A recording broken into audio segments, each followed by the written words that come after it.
Everyone, ഇന്ന് നമ്മൾ നോക്കാൻ വേണ്ടിയിട്ട് പോകുന്നത് നമ്മുടെ കമ്പ്യൂട്ടർ ആപ്ലിക്കേഷൻ്റെ 3rd ചാപ്റ്റർ ആയിട്ടുള്ള principles of programming and problem solving എന്ന് പറയുന്ന ചാപ്റ്ററിനകത്തെ ഏറ്റവും ഇമ്പോർട്ടൻ്റ് ആയിട്ടുള്ള ഒരു ടോപ്പിക്കാണ് ഫേസസ് ഇൻ പ്രോഗ്രാമിംഗ് എന്ന് പറയുന്നത്.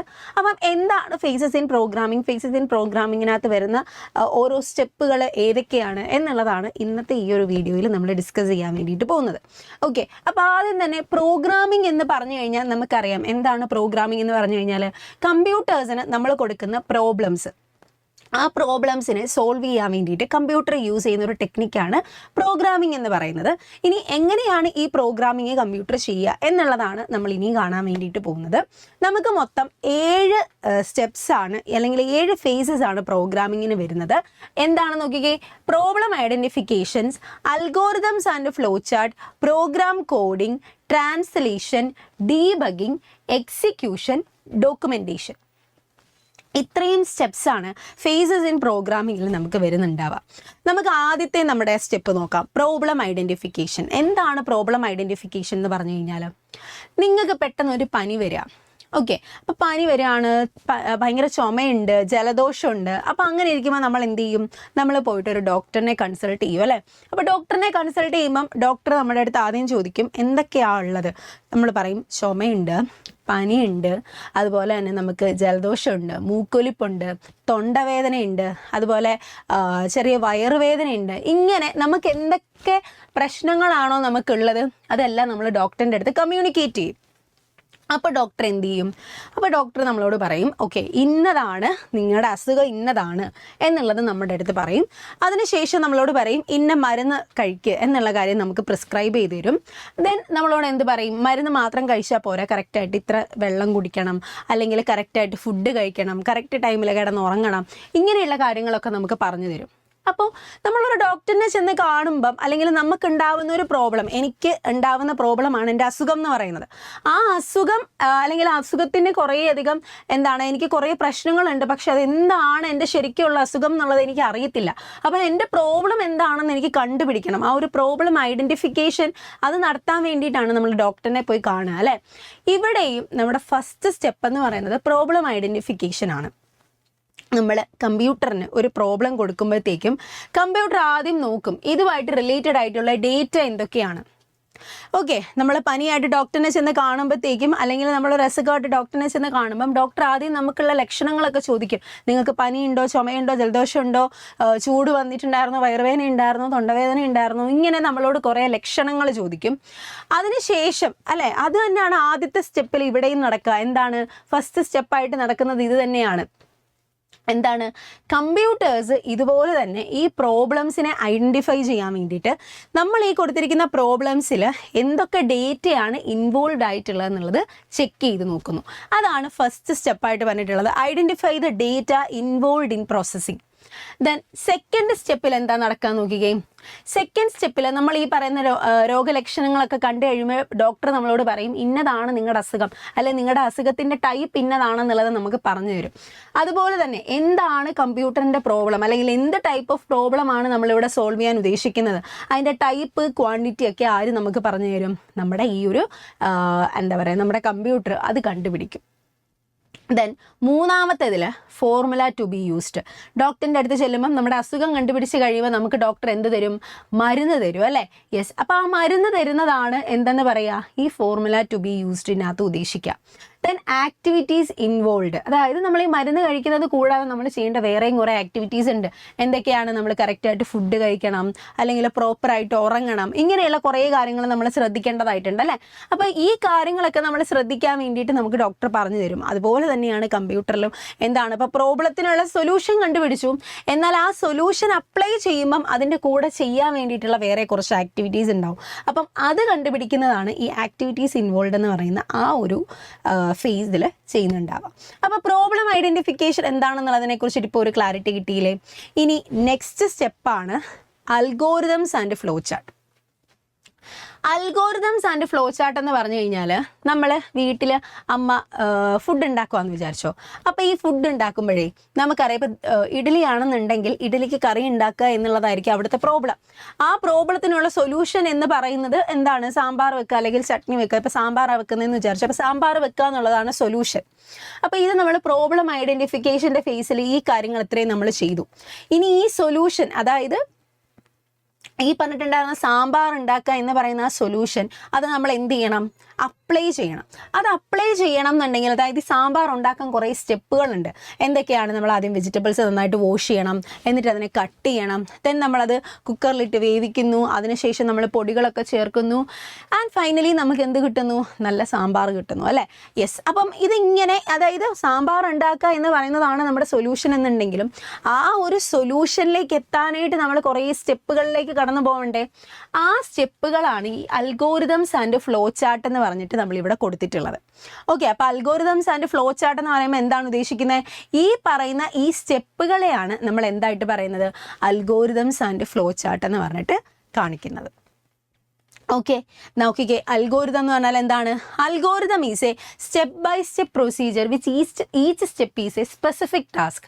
ഓരോ സ്റ്റെപ്പും സ്പെസിഫിക് ടാസ്ക് ആയിട്ടുള്ള ഒരു പ്രൊസീജിയറാണ് അൽഗോരിതം എന്ന് പറയുന്നത്. നമുക്ക് ചെയ്യാനുള്ള സൊല്യൂഷനെ നമ്മൾ സ്റ്റെപ്പ് ബൈ സ്റ്റെപ്പ് പ്രോസസ്സായിട്ട് മാറ്റിയിരിക്കുക. അതായത് നമ്മൾ നേരത്തെ പറഞ്ഞതുപോലെ സാമ്പാർ ഉണ്ടാക്കുക എന്ന് പറയുന്നതാണ് നമ്മുടെ സൊല്യൂഷൻ. ആ സൊല്യൂഷൻ നമ്മൾ എന്ത് ചെയ്യണം?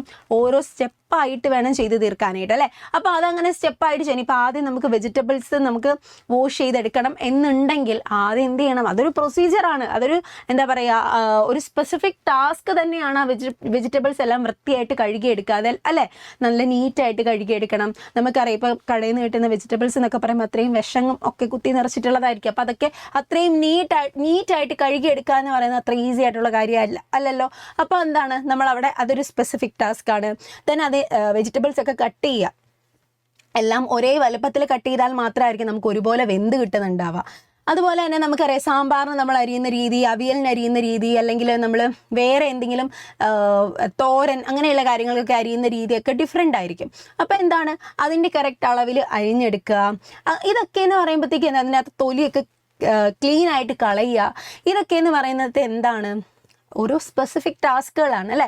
അതുപോലെ തന്നെയാണ് ഇപ്പം നമ്മൾ പ്രോഗ്രാമിങ്ങിൽ ഒരു സൊല്യൂഷൻ കണ്ടുപിടിച്ചിട്ടുണ്ടെങ്കിലും ആ സൊല്യൂഷൻ ഓരോ സ്റ്റെപ്പായിട്ടായിരിക്കും ചെയ്തു പോകുന്നുണ്ടാവുക. അപ്പം അതിനകത്ത് ഓരോ സ്റ്റെപ്പും ഓരോ സ്പെസിഫിക് ടാസ്കുകളായിട്ടായിരിക്കും നമ്മൾ കരുതുന്നുണ്ടാവുക.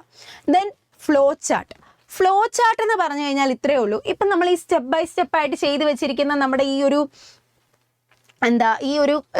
ഇതുണ്ടല്ലോ, അതായത് നമ്മൾ സ്റ്റെപ്പ് ബൈ സ്റ്റെപ്പായിട്ട് അൽഗോരിതം എഴുതി വെച്ചിട്ടില്ലേ?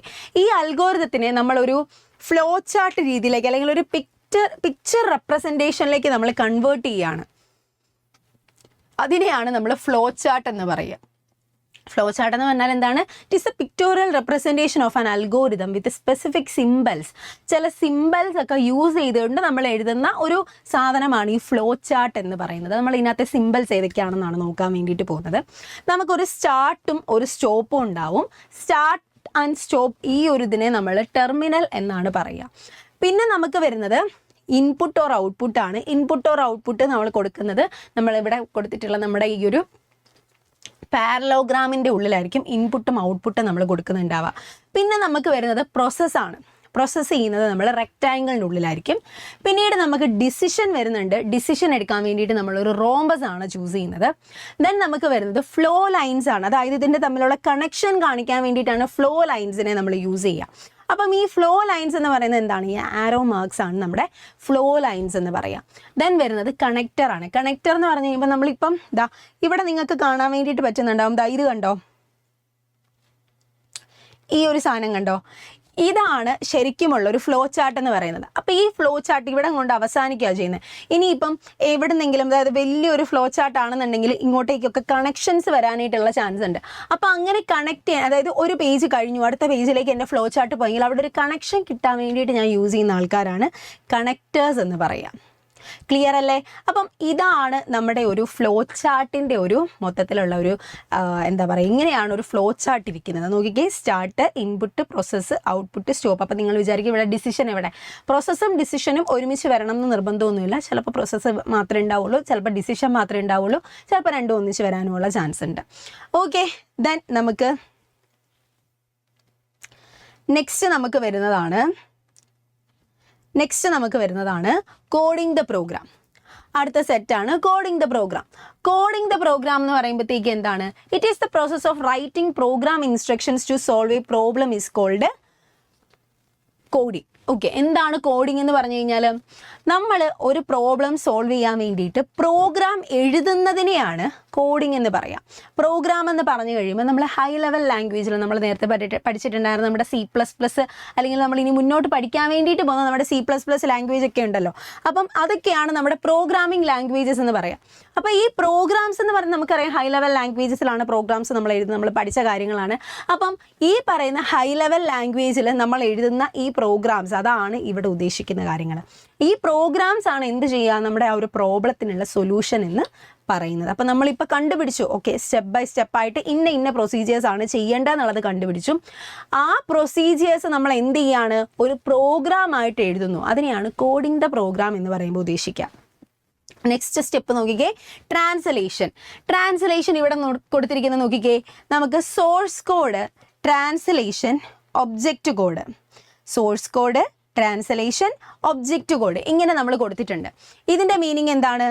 സോഴ്സ് കോഡിൽ ഇരിക്കുന്ന സാധനമാണ് ഇപ്പം നമ്മൾ ഈ പ്രോഗ്രാം, അതായത് നമ്മൾ ഹൈ ലെവൽ ലാംഗ്വേജിൽ ഇപ്പോൾ സെറ്റ് ചെയ്ത് വെച്ചിരിക്കുന്ന ഈ കോഡിംഗ് ദ പ്രോഗ്രാമിൽ ഹൈ ലെവൽ ലാംഗ്വേജിൽ നമ്മൾ സെറ്റ് ചെയ്ത് വെച്ചിരിക്കുന്ന പ്രോഗ്രാം ഉണ്ടല്ലോ, അതാണ് സോഴ്സ് കോഡ് എന്ന് പറയുന്നത്.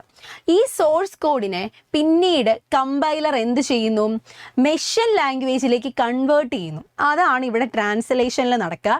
ദെൻ ആ മെഷീൻ ലാംഗ്വേജിലേക്ക് കൺവേർട്ട് ചെയ്തിട്ടുള്ള നമ്മുടെ ആ ഒരു സാധനമാണ് ഈ പറയുന്ന നമ്മുടെ ഒബ്ജക്റ്റ് കോഡ് എന്ന് പറയുന്നത്. ക്ലിയർ അല്ലേ?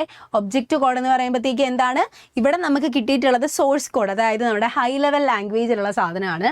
ആ ഹൈ ലെവൽ ലാംഗ്വേജിലുള്ള സാധനം നമ്മൾ എന്ത് ചെയ്തിരിക്കുകയാണ്, ട്രാൻസ്ലേറ്റ് ചെയ്തിരിക്കുകയാണ്. അപ്പം ട്രാൻസ്ലേറ്റ് ചെയ്തത് ആരാണ്? കമ്പൈലറാണ് ട്രാൻസ്ലേഷൻ നടത്തുക. എന്നിട്ട് അതിനെ എന്ത് ചെയ്യാണ്, ഒബ്ജക്റ്റ് കോഡിലേക്ക് മാറ്റിയിരിക്കുക, അതായത് മെഷീൻ ലാംഗ്വേജിലേക്ക് മാറ്റിയിരിക്കുകയാണ്. അതാണ് എന്തെന്ന് പറയുക, ട്രാൻസ്ലേഷൻ എന്ന് പറയുന്നത്. ഓക്കെ, നെക്സ്റ്റ് നമുക്ക് വരുന്നത് ഡീബഗിങ് ആണ്. ഡീബഗിങ് എന്ന് പറഞ്ഞു കഴിയുമ്പോഴത്തേക്കും എന്താണ്, നമ്മുടെ ഈ പ്രോഗ്രാമിൻ്റെ ഉള്ളിൽ കുറേയധികം ഇറേഴ്സ് ഉണ്ടാവാനുള്ള ചാൻസ് ഉണ്ട്. അപ്പം ഈ ഇററുകളെ കണ്ടുപിടിക്കുക, ഇറർ എന്ന് പറഞ്ഞാൽ എന്താ, തെറ്റുകൾ അല്ലേ? ഈ പ്രോഗ്രാമിലുള്ള ഇററുകളെ കണ്ടുപിടിക്കുന്നതിനെയാണ് ബഗ്സിനെ കണ്ടുപിടിക്കുക എന്ന് പറയാം. എന്നിട്ട് ആ ബഗ്സിനെ റെക്ടിഫൈ ചെയ്യുന്നു അല്ലെങ്കിൽ തിരുത്തുന്നു, അതാണ് ഡീബഗിങ് എന്ന് പറയുന്നത്. ദെൻ നമുക്ക് വരുന്നത് എക്സിക്യൂഷൻ ആൻഡ് ടെക്സ്റ്റിങ്ങും ഡോക്യുമെൻറ്റേഷനും ആണ്. എക്സിക്യൂഷൻ ആൻഡ് ടെക്സ്റ്റിംഗ് എന്ന് പറഞ്ഞു കഴിയുമ്പോഴത്തേക്ക് എന്താണ്, അതായത് തെറ്റുകൾ കണ്ടുപിടിച്ച് തിരുത്തിയ ഈ സാധനം ഉണ്ടല്ലോ, അതിന് നമ്മൾ റൺ ചെയ്ത് നോക്കുക, ഇത് വർക്ക് ആവുന്നുണ്ടോ എന്നുള്ളത് റൺ ചെയ്ത് നോക്കുന്നു. അതാണ് എക്സിക്യൂഷൻ ആൻഡ് ടെക്സ്റ്റിംഗ് എന്ന് പറയുക.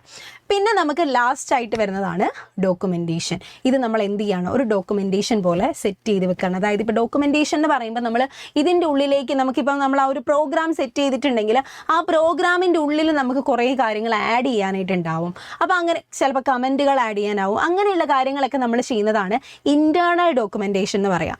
ഇനിയിപ്പോൾ അതല്ലാതെ ഈ ഒരു പ്രോഗ്രാം സെറ്റ് ചെയ്യുന്നതിന് വേണ്ടിയിട്ട് നമ്മൾ ചിലപ്പോൾ ചില സോഫ്റ്റ്വെയർസ് അപ്ഡേറ്റ് ചെയ്യേണ്ടതായിട്ട് അല്ലെങ്കിൽ സോഫ്റ്റ്വെയർസ് ഡൗൺലോഡ് ചെയ്യേണ്ടതായിട്ടൊക്കെ വരും. അപ്പോൾ അതൊക്കെ എന്ന് പറയുന്നതാണ് എക്സ്റ്റേണൽ ഡോക്യുമെൻറ്റേഷൻ എന്ന് പറയാം. ഓക്കെ, അപ്പം ഇത്രയും കാര്യങ്ങളൊക്കെ എല്ലാവർക്കും ക്ലിയർ ആണെന്ന് വിശ്വസിക്കുകയാണ്. ഇതാണ് നമ്മുടെ മെയിനായിട്ട് നമുക്ക് ഈ ഫേസസ് ഇൻ പ്രോഗ്രാമിങ്ങിൽ പറയാൻ വേണ്ടിയിട്ടുള്ളത്. അപ്പോൾ ഇത്രയും കാര്യങ്ങൾ നിങ്ങൾ അറിഞ്ഞിരിക്കുകയാണെന്നുണ്ടെങ്കിൽ നിങ്ങൾക്ക് എക്സാമിന് നല്ല രീതിയിലുള്ള മാർക്ക് സ്കോർ ചെയ്യാനായിട്ട് സാധിക്കും. ഈ ഒരു പോർഷനിൽ നിന്ന് എക്സാമിന് ക്വസ്റ്റ്യൻസ് വരാനുള്ള ചാൻസ് ഭയങ്കര കൂടുതലാണ്. സോ എല്ലാവരും ഈ ഒരു പോർഷൻ നന്നായിട്ട് പഠിക്കുക. അപ്പോൾ ഓൾ ദി ബെസ്റ്റ്.